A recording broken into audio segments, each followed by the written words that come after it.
JCPS teachers, this is Matt Bulka, one of your high school digital innovation leaders, and I am incredibly excited to talk to you about Microsoft Teams Meetings, which is going to be our new platform for synchronous learning.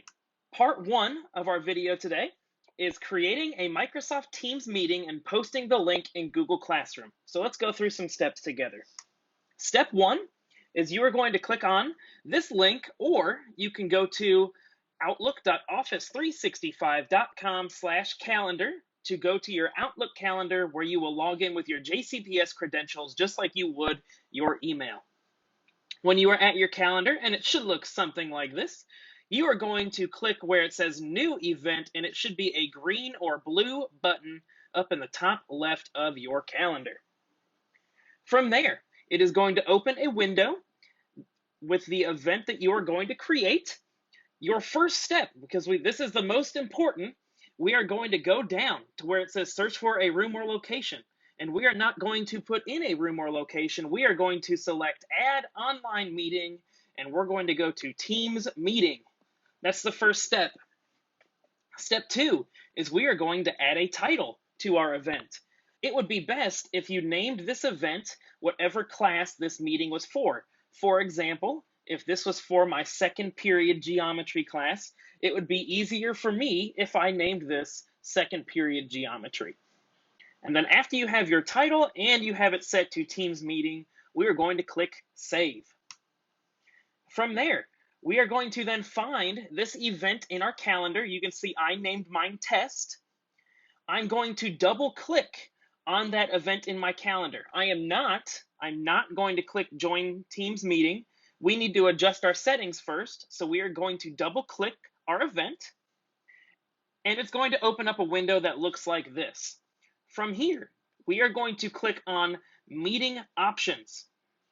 When we click that, a new window will open in your browser. You need to set these options exactly like this every time you create a Microsoft Teams meeting.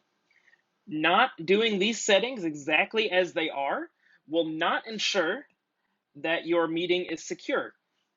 With these settings, only students that you allow to enter will be able to, and only you will be able to present. We want to ensure that only the students that you want in your meeting make it to that meeting. So it is crucial for who can bypass the lobby. Set that to only me. Only you as the teacher can bypass the lobby. That will ensure that this option here, always let callers bypass the lobby, is a no. Announce when callers join or leave. We say yes for that setting. And then who can present again? You want that to be only me. When you have all four of those settings set the way that you see here, you need to click Save. And again, this must be done for every Microsoft Teams meeting that you create. After you are finished setting your settings, you can close that window out.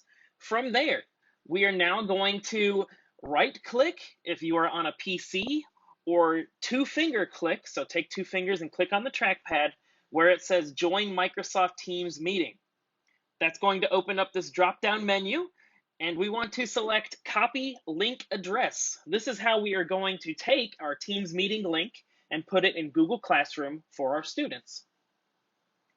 After you have copied that link address, you are going to go to your Google Classroom for whichever class you're working on. So if this was for my second period geometry class, I would find my second period geometry Google Classroom. I would go in there, and in the stream, I would make a new announcement, and I would say something in the message like, hello, here is the link to our Teams meeting that we will be using for live synchronous instruction. See you soon. So creating a message is the first step. Your next step is to click right here where it says Add. When we click that, it's going to bring up a drop-down menu where we can add a link to this post. We are going to click on Link, then we are going to paste that link from our Microsoft Teams meeting into the box. And then we will click Add Link. Your announcement should now look something like this. It should have a message. It should have an option where it says Join Conversation. And you want to ensure that it is available for all students in that Google Classroom to read. When all three of those conditions are met, please press save. Now, we're going to go through live how you create a Microsoft Teams meeting in your calendar and post that to Google Classroom for your students. So the first thing we will do is go to outlook.office365.com/calendar. And what that will do is it will take us to our JCPS Outlook calendar. Now, you may be asked to log in here. That's fine. You're just going to log in with your email credentials. From here, what I'm going to do is I'm going to click where it says New Event up in the top left corner. It's going to be a green or a blue button for you. So I click New Event, and that opens this new window for me. Now remember, our first step here is that we want to go to Add Online Meeting. We're going to click there, and we're going to select Teams Meeting because we want to use Microsoft Teams meetings. We are then going to add a title. I'm going to make this Geometry Second Period. Now, you can set the date and time to whatever you want. This is a link that can be reused over and over and over again for your class. So it really doesn't matter when you set the date and time for, but just for fun today, we'll set it for 7 o'clock tonight. And then after I do that, I hit save.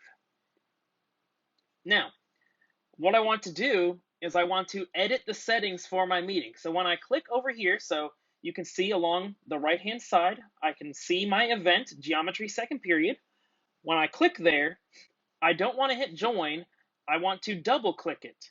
Or if I click once, I want to hit this expand button right here. When I get to this window, again, I don't want to join, I want to go to Meeting Options. And I want to make sure these settings are the exact same every time. So here they are. Who can bypass the lobby? Well, we don't want students to do that, so only me.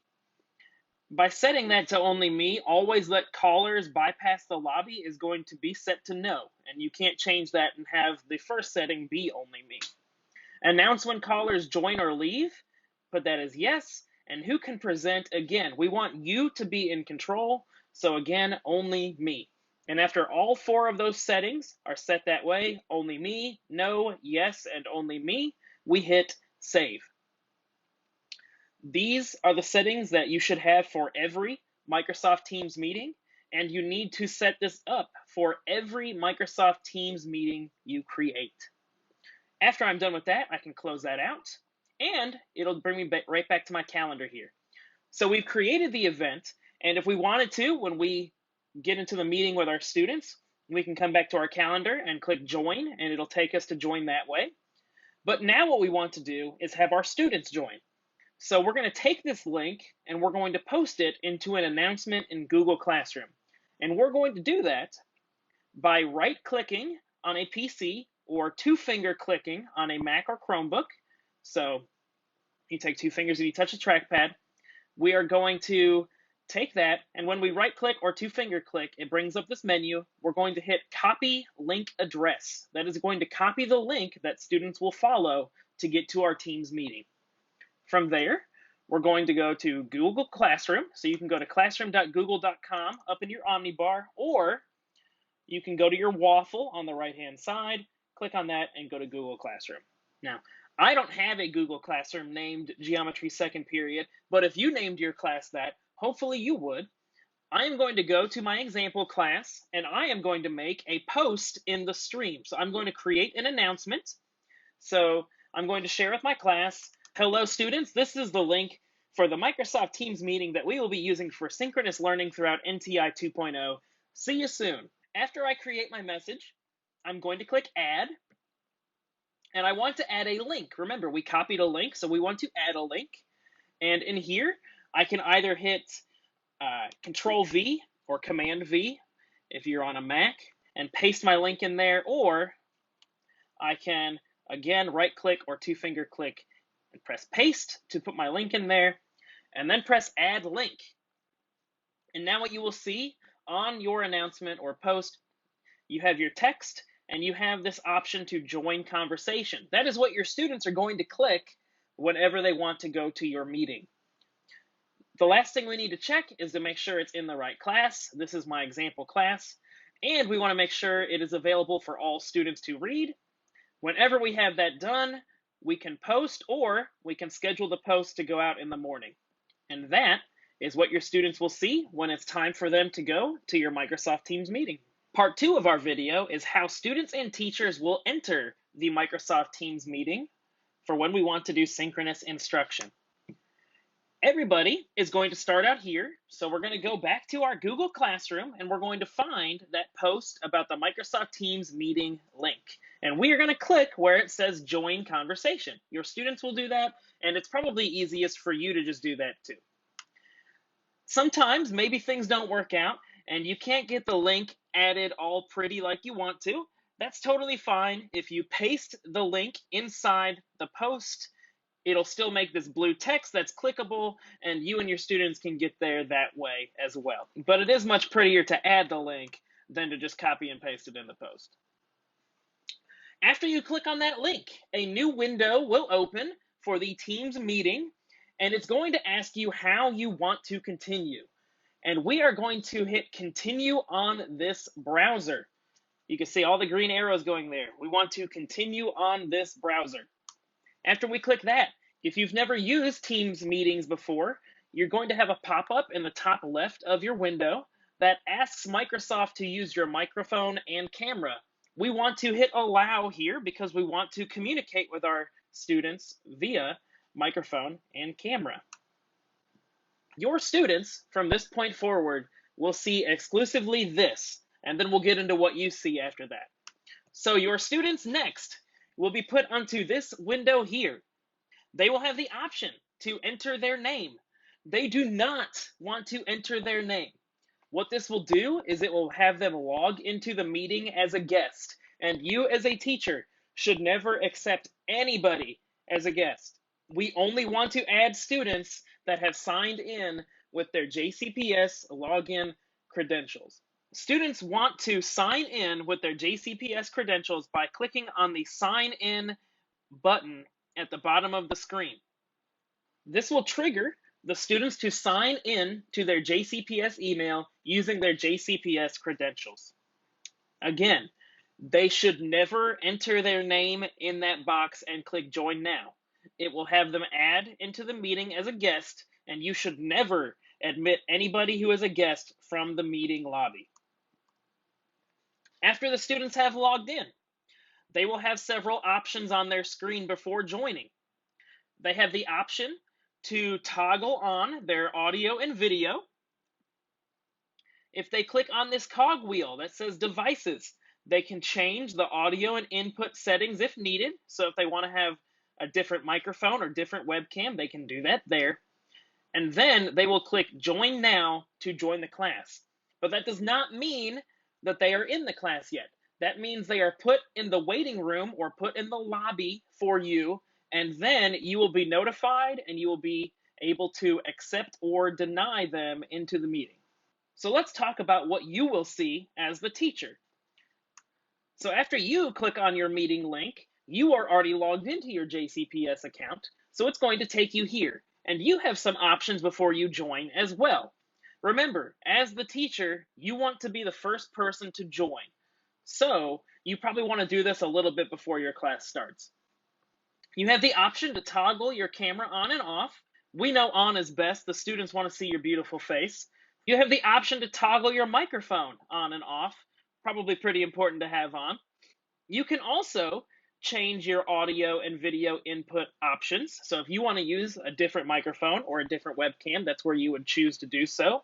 If you have the downloaded app for Microsoft Teams, you can actually choose a background image, and it is super cool. So if you are using the web browser, you cannot have the background image function. Now, we are going to go through the steps live so that way you can see in real time what it looks like to join a team meeting as a teacher. So I'm starting here in my Google Classroom, and I'm going to click where it says Join Conversation. If you don't want to go to your Google Classroom and you can find the event in your calendar, you can also join that way. But I'm going to do Google Classroom because I imagine it's somewhere you guys will be every day. So I click join conversation, and you can see that it asks me if I want to open the application. That is because I have it downloaded. We're not going to worry about that right now, and we're going to hit continue on this browser. So now you can see it's brought me to my geometry second period meeting. I can choose my camera to be on or off. I can choose my microphone to be on or off. And I can choose which devices I want to use for those. After I've selected those settings, I simply hit join now. Part 3 of our video is about the tools available to you as a teacher in Teams meetings. So whenever you're in a Teams meeting, you will see the toolbar at the bottom in the middle of your screen. And there are several options here for you. Starting with the left, let's talk about the camera toggle. That will allow you to turn your camera on and off. The microphone toggle, which will allow you to turn your microphone on and off. The start and stop screen sharing button, which we will talk about in just a second. We have the participant list / lobby, which we will also talk about in a second. We have the option to end meeting, and there's a hand raise option, but your students will really utilize that more than you. If we look at these additional options, you'll see other things in here, like start recording a meeting, ending the meeting, turning off incoming video from your students, turning on live captions, which will appear in the bottom left corner, entering full screen, showing device settings, some meeting notes and details, and if you are on the app, showing background effects. Remember, when we end a meeting, we want to make sure that we as the teacher are the last person in that meeting. So you need to remove all students that are kind of hanging around after your class to make sure that you are the last person to leave before you hit end meeting. So let's talk about getting your students into your meeting with you. Remember, you need to be the first person to get into this Teams meeting. As soon as you are in there and your students start showing up, they will log in like we talked about earlier, and then they will join. When a student attempts to join the meeting, a notification like this will pop up. You'll see a number on the participants tool, and you'll also see a student is waiting in the lobby. You can either view the lobby or you can admit them.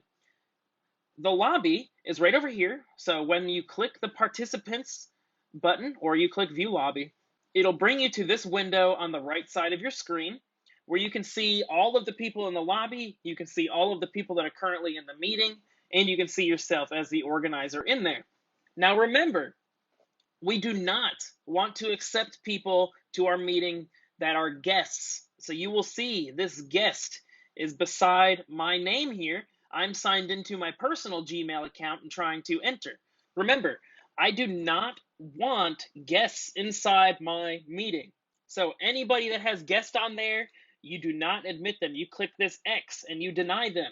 You can see what your students will look like if they've signed into their JCPS accounts. It will not say guest next to it. Instead, it will give the student's name and they will have their initials there or a picture. So whenever we know it's a student, because it doesn't say guest, we are going to click the checkbox or the check mark to admit them into the meeting with us from the lobby. And when it says guest, we are going to click X because we don't know if that's our student or if that's someone else trying to enter. As we said before, students do have the option to raise their hand when they are in class. That's that little hand function there.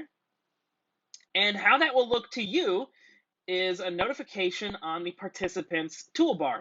So you will see a number pop up on the participants bar, and it'll show you that a hand is raised for a particular student.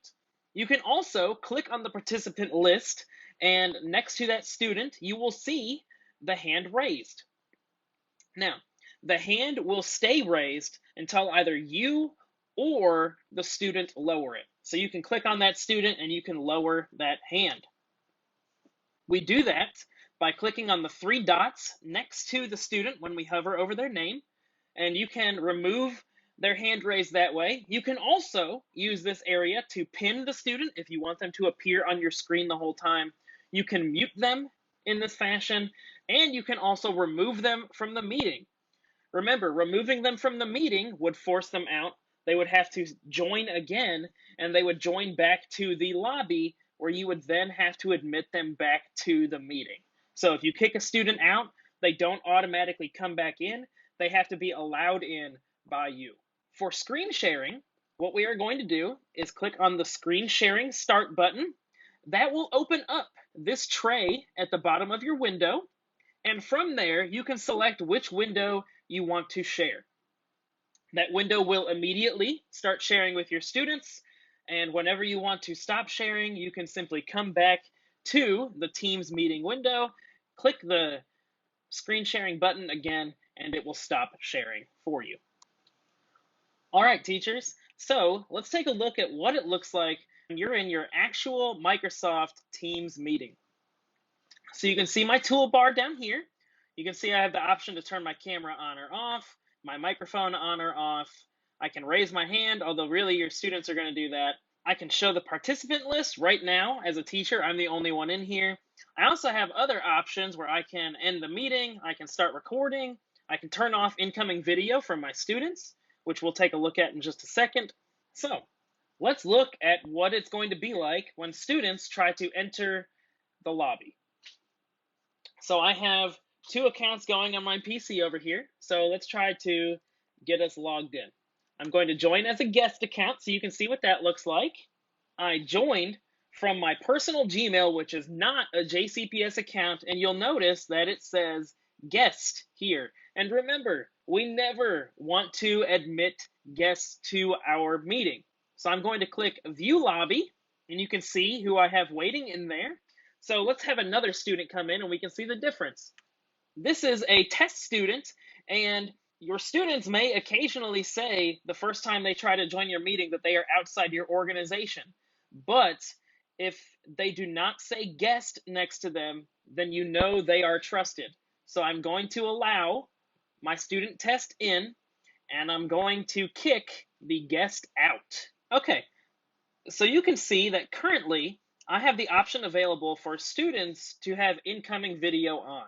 If I felt a little nervous about some of that video being on, all I have to do is go to more options in my toolbar and turn that video off. And then no students can see any video other than mine. Let's say I have a student, my tester student in here, raises their hand. And you can see in the bottom left, it said the test student raised their hand. In the toolbar, it said test student raised their hand. And when I click on participants, you can see a hand raised next to the student. So that student will unmute, they'll ask a question. Whenever we're done, I can click on these three dots. I can lower their hand, or the student can do it themselves. I can also choose to mute them as a participant, but I cannot unmute them. So the students have to unmute themselves, and I can also remove them from meeting. So let's remove them from the meeting. You can see them leaving, and now they are gone, and I don't have anybody else in here. But my student, let's say they want to rejoin. When they click the rejoin button, you can see it moves them back to waiting in lobby. So they cannot immediately get back into the meeting. They have to wait in that lobby for you to let them in. From here, let's say I want to share my screen. I'm going to close out of my attendees list, and I'm going to click Open Share Tray. When I do that, it's going to allow me to share my desktop and window. So this new window that pops up, it's either going to say entire screen, or I can choose an application window. So I'm actually going to present a chemistry lesson that I had from a long time ago. So I'm going to click on that, and I'm going to click Share. We can see that this is what I am sharing. If I ever want to stop screen sharing, all I have to do is simply stop sharing, and it will be done for my students. So when I'm ready to end the meeting, I can just click on this hang up button, and I'm out. Remember, when I want to end the meeting, I want to make sure that as the teacher, I am the last person in the meeting. So before I leave, before I hit the hang up button, I need to go to my participants, and I need to click and make sure that everyone is removed from the meeting before I leave. Just like your classroom at school, you want to make sure that you're the last person in, and then you close the door. Teachers, thank you so much for watching this video. We are so excited at how digitally agile you have become in the past 6 months. If you have any issues setting up a Microsoft Teams meeting, please reach out to your school technology coordinator or digital innovation leader, or reach out to one of your zone digital innovation leaders, and we would love to help you get these Microsoft Teams meetings going. Thank you.